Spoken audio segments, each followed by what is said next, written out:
el diagnóstico bacteriológico? Pasa lo siguiente. El diagnóstico, ¿ya? Siempre el médico va a ir acompañado de un bacteriólogo, ¿ya? El médico da un diagnóstico presuntivo, ¿ya? Y el médico le confirma, ¿ya? Ese diagnóstico que está sospechando. Por eso dice, el diagnóstico de las enfermedades infecciosas es un trabajo en equipo, ¿ya? Entre el médico, ¿ya? Que va a decir cuál es su diagnóstico presuntivo, lo que está sospechando por esos signos y síntomas, ¿ya? Que le ha dicho el paciente, ¿ya? Pero necesita confirmar, ¿ya? Entonces siempre va acompañado de un bacteriólogo, ¿ya? El cual le va a confirmar si está incorrecto, si está correcto su diagnóstico, ¿ya?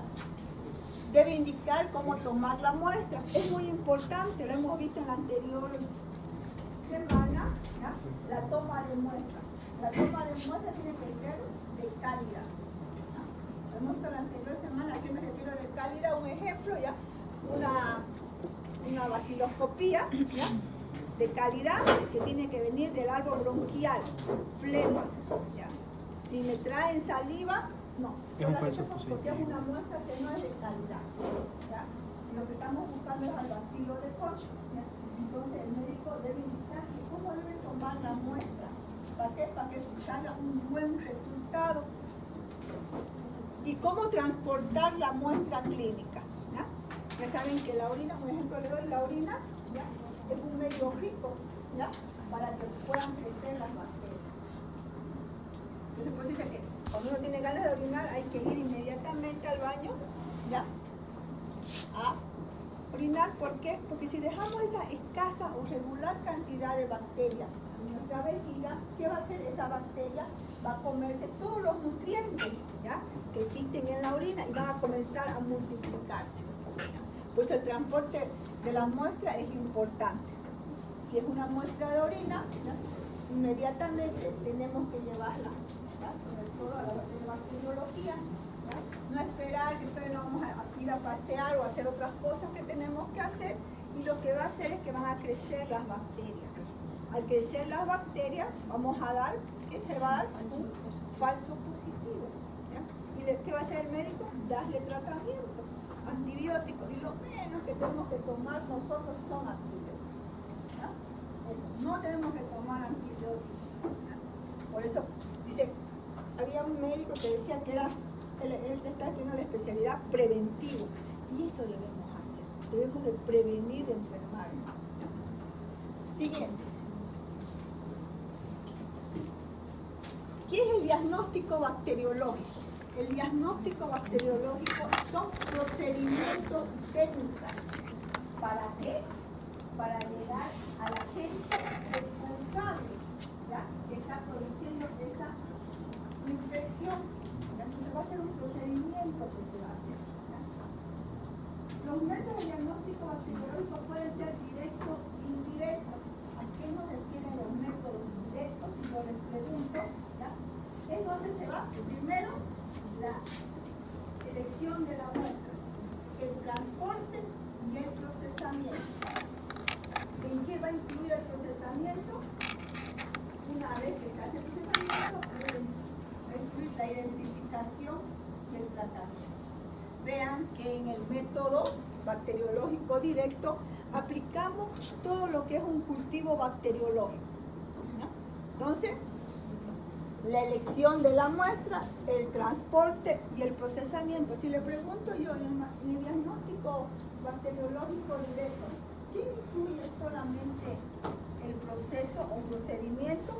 Me incluye la identificación de la bacteria y su tratamiento o su antibiograma. Siguiente. Y el diagnóstico indirecto. El diagnóstico indirecto implica la demostración de la huella que ha dejado la bacteria. ¿A qué se refiere eso? ¿Ya? Pero aquí no se trabaja con muestras clínicas, ¿ya? Se puede decir con muestras de orina, de heces fecales, hisopados, no vamos a trabajar con sangre. Entonces, el diagnóstico indirecto está buscando el anticuerpo Digamos, un ejemplo le doy. Ustedes que han escuchado de la reacción de Vidal. La reacción de Vidal busca salmonelosis, ¿ya? Cuando, digamos, están con diarrea, vómito, y siempre va a preguntar al médico qué ha comido, cuántos días o cuántas horas, ¿ya? Y no va a esperar un cultivo, ¿ya? Porque son 3 días que tienen que esperar un cultivo para ver si van a aislar esa bacteria, sobre todo la salmonela. Entonces pide una reacción de Vidal. La reacción de Vidal se trabaja con la sangre del paciente, ¿ya? La reacción de Vidal tiene los antígenos O, H, A y B. Entonces se hace por aglutinación. Siempre nosotros vamos a tener anticuerpos de salmonela. ¿Por qué les digo? Porque ¿quién no comemos en la calle un mocochiche, un refresco, un asadito? ¿Ya? Y siempre nos hemos enfermado, ¿ya? Dolor de estómago, a unos le dan vómito, a otros le dan diarrea. Y siempre va a haber una dilución 1 en 80 de la muestra del paciente. El médico ya no le da importancia si tiene 1 en 40. 1 en 40 es negativo, ¿ya? Si tiene el antígeno O 1 en 80, ya el médico no le da importancia. ¿Por qué? Porque es el anticuerpo que ya tenemos contra esa bacteria. Donde él comienza a dar tratamiento, una dilución 1 en 60 y una dilución en 320. ¿Ya? ¿Por qué? Porque ya aquí nosotros tenemos la huella o el anticuerpo. Entonces, el diagnóstico indirecto, ¿ya? Vamos a buscar la huella que ha dejado la bacteria, ¿ya? O podemos decir el anticuerpo. La huella es lo mismo que el anticuerpo, ¿ya? Pasemos la siguiente. En el diagnóstico bacteriológico tenemos la fase preanalítica, la analítica, ¿ya? En el cual en la preanalítica va a incluir la toma de muestra. Entonces, ¿qué muestra biológica vamos a o va a solicitar dependiendo a su diagnóstico? Un hisopado faríngeo, una secreción genital, una orina, materia fecal, puto, sangre, líquido, ¿ya? Y herida. ¿Qué líquido? Un LCR, un líquido cefalorraquídeo, sinovial, pericárdico. Entonces, en eso incluye la fase preanalítica, las muestras para el diagnóstico. Si yo les pido, denme 4 muestras, ¿ya? Biológicas para el diagnóstico, microbiológico, cualquiera de estas muestras. A eso decimos la fase preanalítica.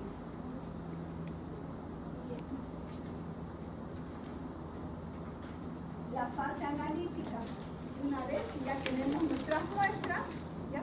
Vamos a hacer la fase analítica. ¿Qué incluye la fase analítica? El examen directo, ya lo han visto en la primera evaluación que han hecho, ¿ya? Que donde ustedes van a ver todos los elementos celulares. Se van a acordar todo lo que hemos hecho en la práctica, ¿ya? Donde va a haber bacterias, leucocitos, piocitos, hematíes y parásitos. No cristales, ¿ya? Los cristales no es un proceso infeccioso. Hay en orina cristales porque dependiendo al pH. La observación de los microorganismos al microscopio en vivo, sin ninguna admisión previa. Es lo que ustedes han dado su primera evaluación parte práctica. Esa es la fase analítica, ¿ya? Lo que va a incluir un cultivo hasta el semestre que terminemos. Van a realizar todo ese paso por paso y ya para el segundo semestre todo lo van a unir. Yo les voy a entregar una muestra, todos esos pasos lo van a unir y ustedes me van a dar un informe, ¿ya? O un resultado, y eso me lo van a defender en una mesa redonda, yo y el subgrupo por la muestra que yo les entregaba. Siguiente. Vean que también ya, en la fase analítica vamos a ver el número de porcentaje de leucocitos. ¿Ya? Eso es importante. ¿Ya? Si tienen de 2 a 3 leucocitos, no es un proceso infeccioso. ¿Ya? Cuando es un proceso infeccioso, cuando contamos más de 10 leucocitos. ¿Ya? También sobre todo las levaduras, aunque tengan 1 o 2 levaduras, ya eso es un proceso infeccioso, porque no es normal. El examen microscópico directo puede también proporcionar la evidencia presuntiva inmediata de la presencia de bacterias, ¿sí? Porque en el examen directo podemos ver sobre todo todos los elementos celulares más las bacterias. Va a ser la siguiente.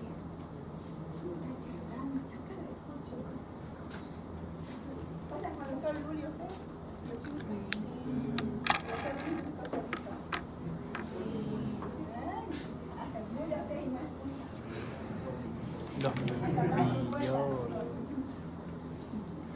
Dentro de la fase ya analítica, el examen directo, la preparación del frotis, yo les pregunto, ¿ya? ¿Qué incluye la fase analítica, examen directo, la preparación del frotis? Si les pregunto, ¿cómo te va a preparar un frotis? Tenemos un portaobjeto, ¿ya?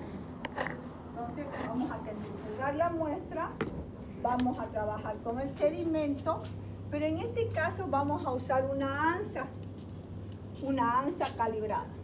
¿Ya? Entonces sacamos la muestra de orina o de secreción vaginal y esparcimos en forma circular. ¿Ya? A eso le decimos la preparación de un frotis. Si es una muestra sólida, unas heces fecales, entonces vamos a colocar una gota de Solfi o solución fisiológica aquí y con un sobre todo aplicador de madera, ¿ya? Vamos a sacar un poco de heces fecales y lo depositamos aquí. Entonces con la ansa lo que hacemos es extenderlo. ¿Por qué? Porque necesitamos, ¿ya?, que haya un frotis, un extendido, porque tenemos que ver sobre todo a las bacterias gram negativas y a las bacterias gram positivas. Como hemos dicho, la tinción gram. Siguiente. ¿Ven? Ahí está. ¿Ya?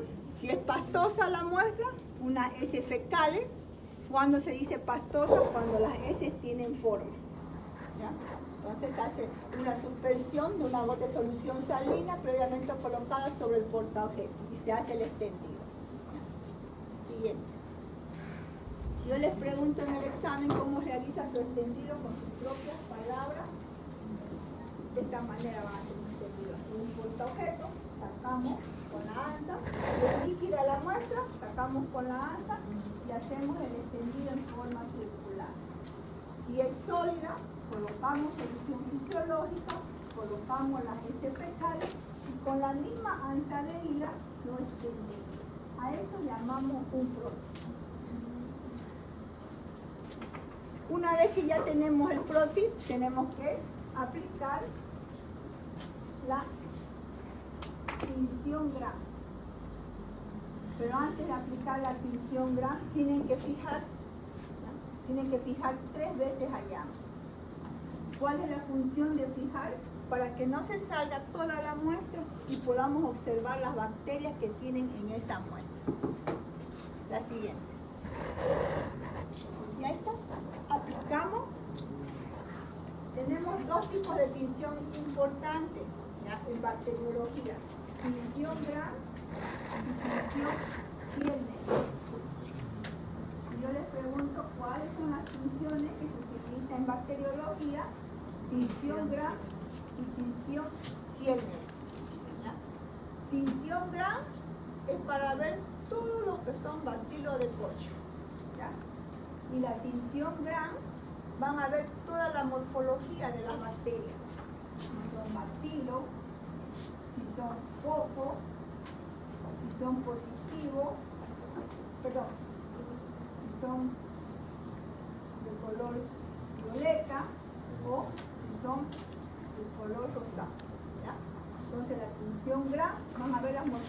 tonalidad de las bacterias. Si son bacilo, si son coco, ¿ya? Si son de color rosado o si son de color, sobre todo, azul. Tinción Ciel-Nielsen para ver al bacilo de cocho. ¿Ya? Los métodos de tinción son de gran utilidad, pero deben usarse siempre con precaución, ya que pueden conducir errores. Sí, cuando apliquemos la parte de tinción, siempre vamos a filtrar, ¿ya? Con papel de filtro. ¿Ya? ¿Por qué? Por las precipitaciones, ¿ya? Que puede haber. Y podemos confundir, el bacteriólogo que no sabe puede confundir y decir que estos son pocos gram positivos, ¿ya? Pero no, son las precipitaciones. Siguiente. Sabemos que ¿de dónde viene tinción gram? Viene de un médico, ¿ya? Christian Gram, que lo escribió en 1884, donde pudo ver sobre todo un microscópico óptico, ¿ya? La forma de la bacteria. Bacilo gram positivo, bacilo gram negativo, poco gram negativo, poco gram positivo. En la tinción gram,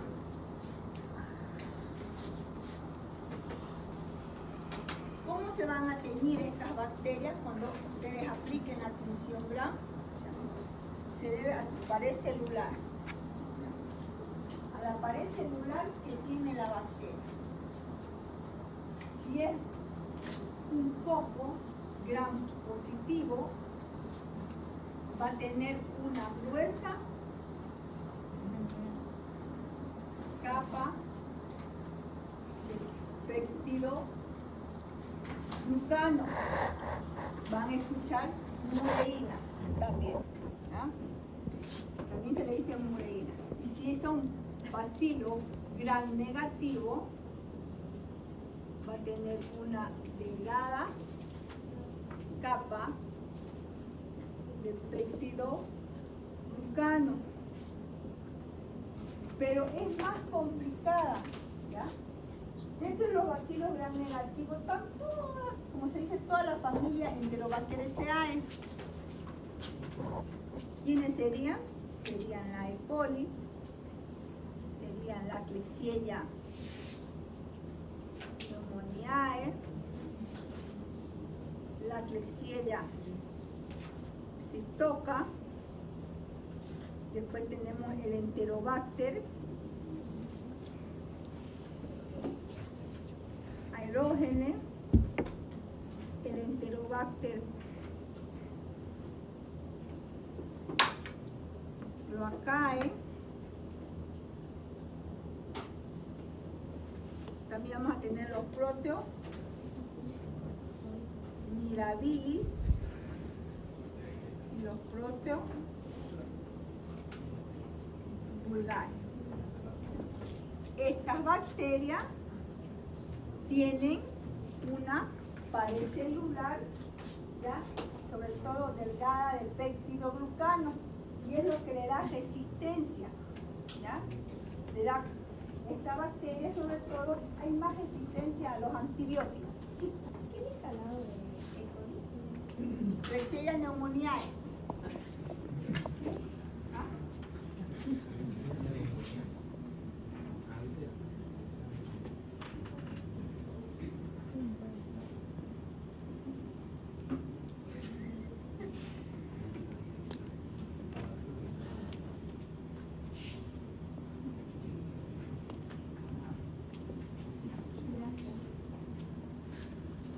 No se olviden, es su género, lo hemos visto, y esta es su especie. De este género de Klebsiella hay dos especies. Tenemos la Pneumoniae y la Oxytoca. Igualmente con los proteos.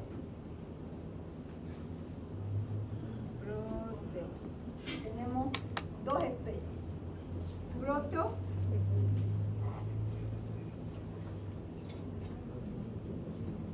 mirabilis y Proteo vulgaris. Igual en el Enterobacter. dos especies, Aerogenes y Cloacae.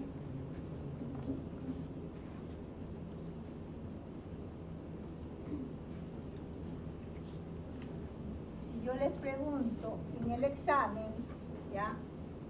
Nómbreme 3 bacterias, ¿ya? Que tienen una delgada capa de peptidoglucano, ¿ya? Y nos da mayor resistencia a los antibióticos, o podemos aislarlo en pacientes que están internados en el hospital. Cualquiera de estas bacterias pueden colocar, ¿ya? O enciérrenme, si les pregunto. Doctora, una pregunta. Sí. ¿Qué familia dijo que eran esas bacterias? De la familia Enterobacteriaceae. Gracias. No se olviden también que los cocos,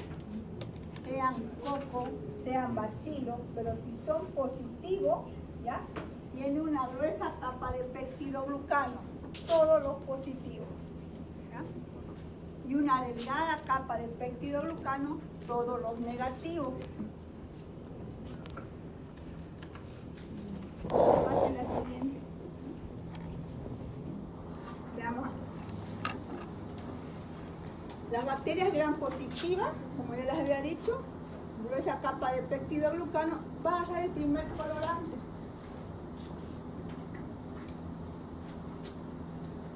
Para que nosotros podamos ver, ustedes puedan observar. No se olviden que la tinción gram le digo bacterioscopio. Los médicos le dicen bacterioscopio, ¿no? Entonces, en la tinción gram, ¿ya? Si nosotros queremos saber, ¿ya?, cuál es el colorante que agarra, ¿ya?, sobre todo los positivos y el negativo, entonces hacemos la tinción gram. El primer colorante, cristal violeta, después viene el ugol, el cual va a fijar, ¿ya?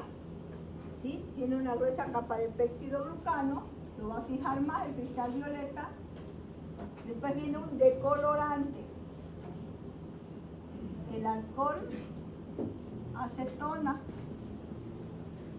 y por último la safranina. Aquellas bacterias, ¿ya? Procedimiento no les voy a preguntar, porque esta es la parte práctica, ¿ya? Cuando hagamos tinción gram, recién yo les voy a preguntar el procedimiento de tinción gram, ¿ya? Pero lo que yo quiero que ustedes sepan, ¿ya?, aquellas bacterias que son positivas y tienen una gruesa capa de peptidoglucano, el primer colorante que lo va a tomar va a ser el cristal violeta, ¿ya? Y si tiene una delgada capa de peptidoglucano, ¿cuál es el colorante que lo va a tomar? Va a ser safranina, ¿ya? O sea, por estos colorantes es que se van a teñir estas bacterias, sea positiva como negativa. ¿Alguna consulta, alguna duda? Ya. Pasemos a la siguiente. La tinción Ciel-Nielsen, ¿ya?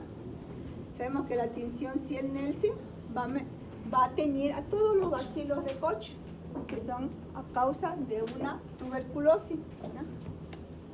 Tenemos a la Mycobacterium tuberculosis, Mycobacterium leprae, la nocardia y los parásitos, los Cryptosporidium. Si les pregunto en el examen, en la tinción Ciel-Nielsen, ¿cuáles son las bacterias más importantes que podemos aislar? Tuberculosis, Mycobacterium leprae, la nocardia. Si utilizamos una muestra de heces fecales, ¿ya?, ¿qué parásito vamos a aislar aplicando la técnica de tinción Ciel-Nielsen? Cryptosporidium. Esta es una muestra de heces fecales, ¿ya? Y los Cryptosporidium vamos a aplicar tinción Ciel-Nielsen y se van a teñir de color rojo.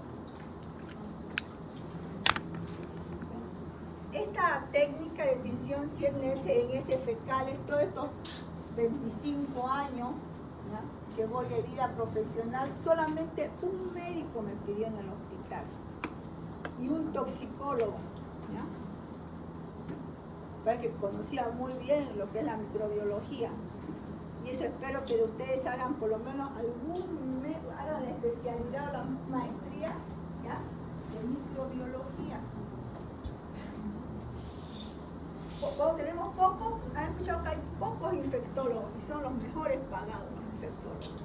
¿Ves? Porque no estudian, siempre más se van a hacer pediatría, ginecología, medicina general, emergenciólogo, ¿ya? Entonces, pero no tenemos un médico que sea microbiólogo. Y infectólogos son pocos, ¿eh? Y son los que cobran más caro a una consulta o si lo queremos tener en un hospital, ¿ya? Y él, ya saben, ¿eh? Ya saben, pues tienen que estudiar, hacer su especialidad o una maestría. Fue el único que me pidió que quería que yo le busque criptosporidium en un paciente de medicina interna, ¿ya?, que estaba bastante tiempo con diarrea, ¿ya?, y no sabía cuál era la causa. Hace me dijo criptosporidium, investiga, claro, soliciten su orden, traigan la muestra y buscamos. Y este criptosporidium son algunos causantes de diarrea en muchos pacientes. Ya 21 minutos. Siguiente. Igualmente, ¿ya?, la descubrió estas técnicas dos médicos alemanes, ¿ya?, Franciel, un bacteriólogo, Fritz Nelsen. La coloración clásica de tinción de 100 Nelsen requiere calentamiento, ¿ya? Cuando hagamos la práctica de tinción 100 Nelsen, esta práctica requiere calentamiento. ¿Por qué? Porque tiene un alto contenido de lípidos en su pared celular. Siguiente. Otras tinciones no son muy importantes en bacteriología, casi no la aplicamos en realidad, pero no se olviden las dos más importantes: tinción gran y tinción C. La aronamina y la uramina, lo cual vamos a ver en un fondo verdoso, ¿ya?, cómo aparece en el color de las bacterias, el color amarillo. No la aplicamos, porque no es muy naranja la virina.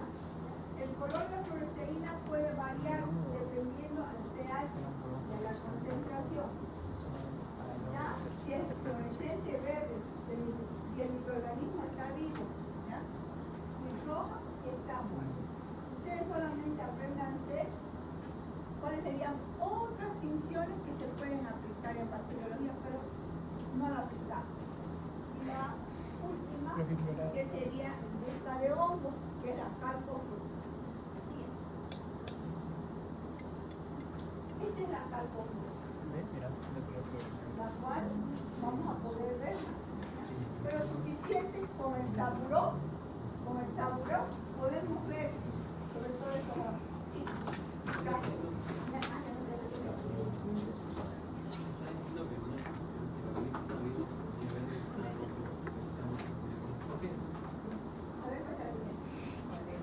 Es por la fluoresceína, pero tenemos que utilizar microscópico electrónico. Nosotros no tenemos. No, vamos a ver. Y tampoco, como les digo, son técnicas que no lo utilizamos. En bacteriología, estas técnicas o estas coloraciones no las utilizamos. Pero para poder ver, ¿ya?, la fluorescencia verde, ¿ya?, para ver si la bacteria está viva, roja para ver si está muerta, estamos en un microscópico electrónico. ¿Quién no tiene ese microscópico electrónico? El único laboratorio de tercer nivel, CENETRON. Por eso, ¿se acuerdan? Cuando fue la pandemia, todos los PCR iban a CENETRON, se colapsó, porque es un laboratorio de tercer nivel. Se colapsó, y cuando ya después, cuando supieron que el PCR, ¿ya?, era para ver sobre todo, ¿ya?, la cadena del virus, ¿ya?, sobre todo el ARN, ¿ya?, para ver si estaba activo. Todos comenzaron a traer equipo. Antes, ¿cuánto valía un PCR? Casi 1000, cobraba 1000 hasta 800 a 1000 bolivianos. Nosotros tomábamos muestras de PCR, mandábamos a Cenetrop colapsó después de 2 o 3 meses cuando a veces el paciente se sanaba solo o vomitaba el paciente. Recién salían sus resultados. Y eso solamente ya les ha servido a ellos, sobre todo para epidemiología, los casos. Entonces, Calcopur para los ojos. Pero utilizamos nosotros el Sauro, porque tenemos que ver el microscópico electrónico. ¿Alguna consulta o duda? Ya. Entonces vamos a escuchar la exposición y con eso terminamos la siguiente semana.